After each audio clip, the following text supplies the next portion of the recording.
nating aalamin kung totoo nga ba ito. Mapupunta na lang nga ba lahat sa wala yung pinaghirapan natin? Nakakalungkot isipin na yung iba nawalan na ng gana, tinatamad na dahil sa kumakalat na maling balita. Guys, alamin po natin kung ano nga ba ito.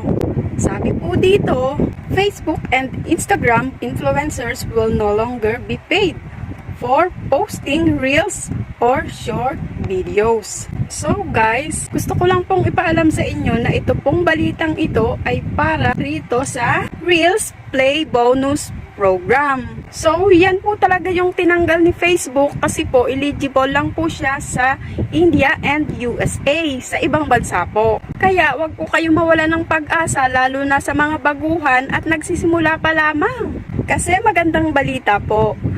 Ang totoo po niyan ay nag-expand pa po si Reels. Kasi kung dati po ay binabayaran tayo ni Meta by playing ads on Reels, ngayon po nagbe-base po si Meta base po sa performance at views ng Reels natin.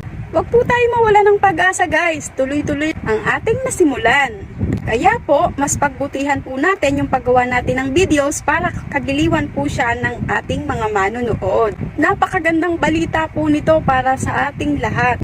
More videos to upload, more money to earn. Kung may natutunan at nagustuhan nyo po ang video na ito, don't forget to give reactions, comment, and follow me, Ayanday.